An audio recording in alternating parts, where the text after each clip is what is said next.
Hello, Simon here from Crafter Bricks. In this video, I'm going to build and showcase for you a modified version of this beautiful Technic Bugatti supercar. This is of course the second in the lineup of 1/8 scale Technic supercars produced by Lego, and I had so much fun building a modified version of the Porsche 911 GT3 RS model, so I suspect this particular build is not only going to be a lot of fun, but I suspect that the finished result is going to be quite improved over the standard design of the model. I'm also going to be installing an LED lighting kit, so once again one of the ones by the Light My Bricks team, and I'm going to be building JB70's Pimp Up My Bugatti version of this model. And what I really like about what JB70 has done with his modified version of this model is he's not only included some fixes, enhancements and improvements that he's designed himself, he's also included a number of fixes as suggested by the broader LEGO enthusiast community. Before I get started with the build, I just want to show you what's inside the LED kit here from the Light My Bricks team. Now, for full transparency, I'm not sponsored by Light My Bricks. I brought this kit with my own money, but I really like the quality of their kits and the components always seem to fit together and work perfectly. Let's take a look at what's inside the box. You'll actually find all the components are sealed inside these Ziploc type bags. The first bag that I have here contains some expansion type boards that all of the LEDs plug into. The second bag I have here contains a series of red LEDs that will be used for the tail lights of the model. The next bag has a series of white LEDs that will be used for the headlights of the model. And this bag here seems to have a clear tube, a number of other wires and LEDs that will be used to light up the interior of the model. And finally, we have here a battery box, which will house the batteries to power up this LED kit.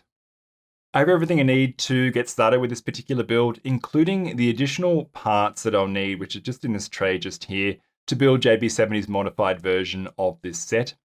Now, as this build is going to be quite complex and probably take me a little while, I'm actually going to do the build off camera. I will pause, however, at various stages in the build to show you the build progress, and at that time also share with you any thoughts, comments, or observations I have on what it's like to build the modified version of this set.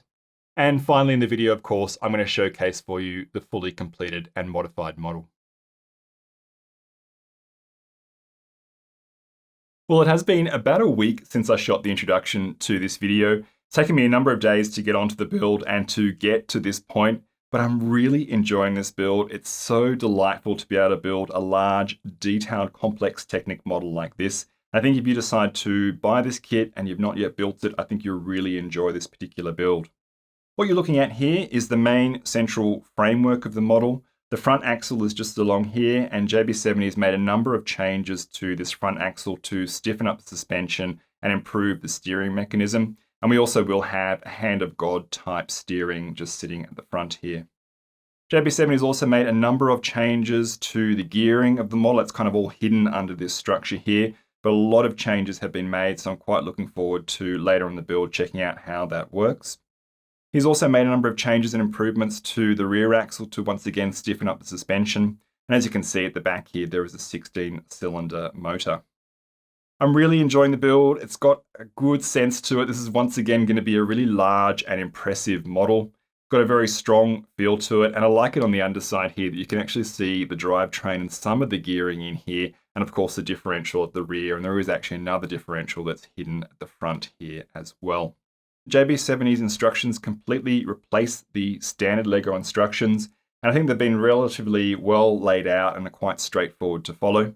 There were a couple of build steps that did trip me up a little bit, where JB70 may have listed a few parts, and it was a little bit hard to see from the build step diagram where to place those parts, but with a little bit of careful study, I was able to figure things out. It's really important with a build like this to really carefully check your work as you go. Particularly for all the gearing mechanisms and so on. You don't want to make a mistake sort of earlier on in your build. Really impossible with a model that's as complex and well put together as this to make any corrections to mistakes you made really early on in your build.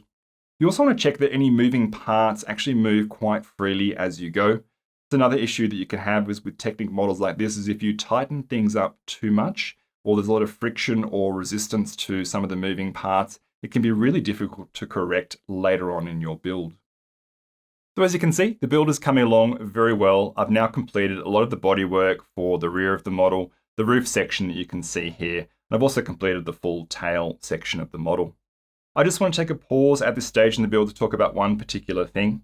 Included in JB70's modifications is the addition of a hand of God lever to activate or to raise or lower this rear air brake here. I'm just going to tilt the model up to show you that in action.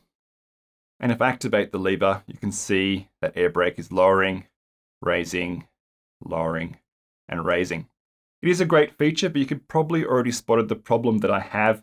As I'm also installing an LED lighting kit to this model, there are a whole series of brake lights that are situated inside this rear air brake, and you can see the wires for those lights at the back here.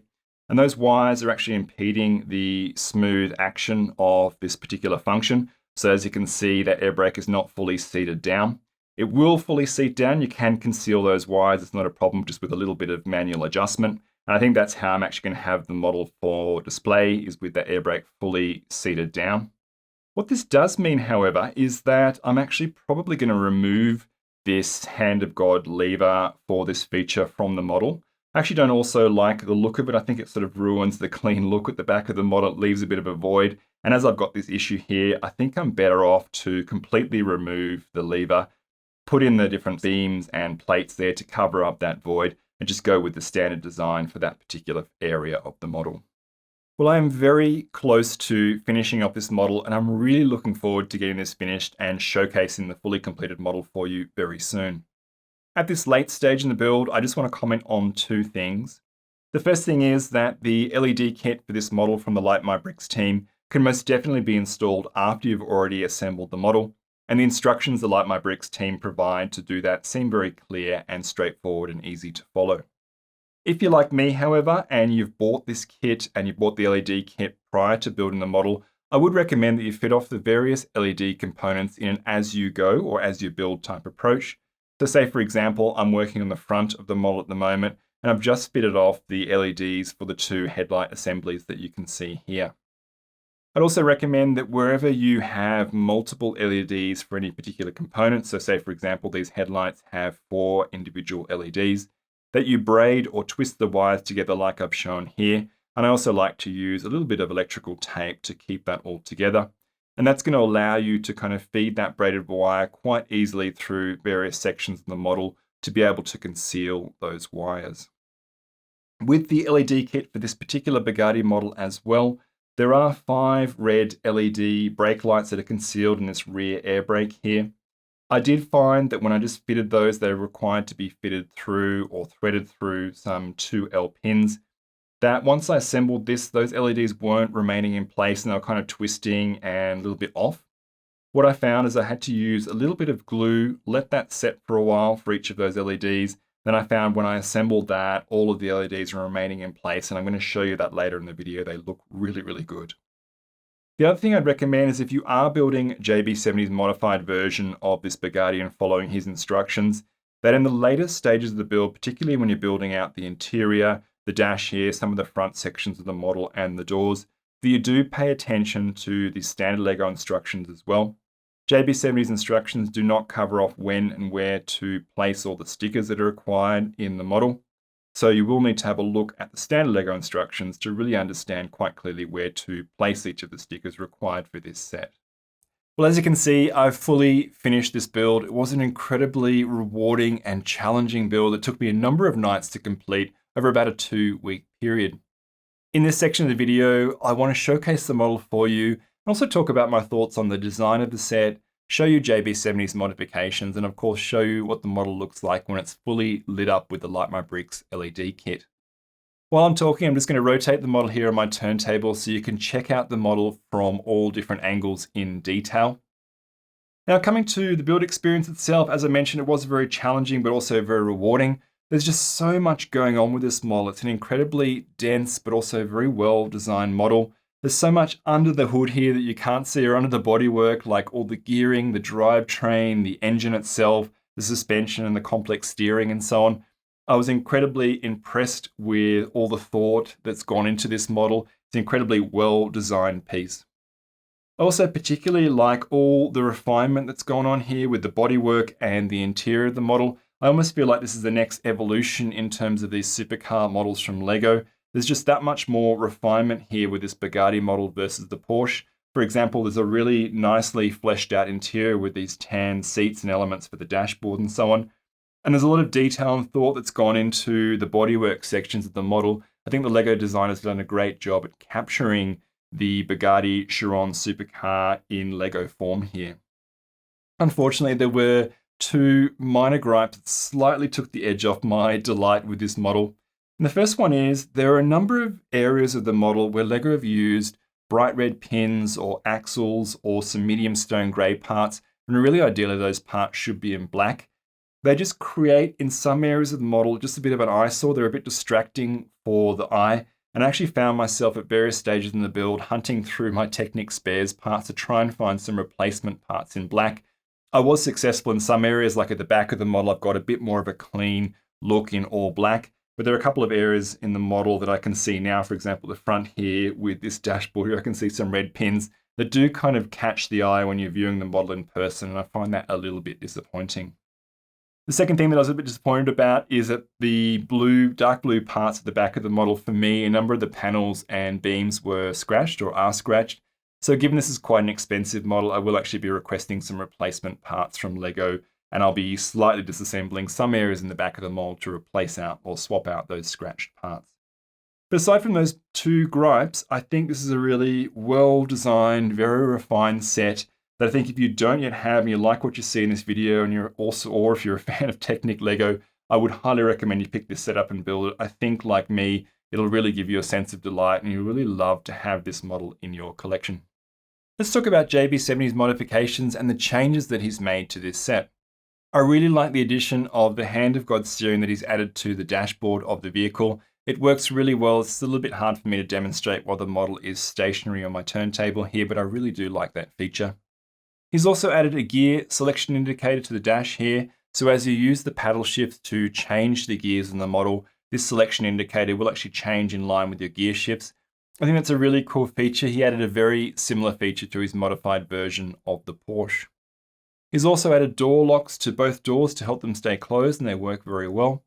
And as I mentioned earlier in the video, he actually did add a lever or Hand of God lever to allow you to easily deploy the air brake without using that tool provided by Lego. In my case, of course, as I mentioned earlier in the video, I did actually remove that Hand of God lever because my air brake is impeded by the wires for the LED kit, but I still think it's a really cool feature. He has made a whole host of changes to the gearing mechanism and to the drivetrain of the vehicle I think are really cool as well. And he has improved the suspension, so it works very well at the rear of the model, especially given the weight of the model.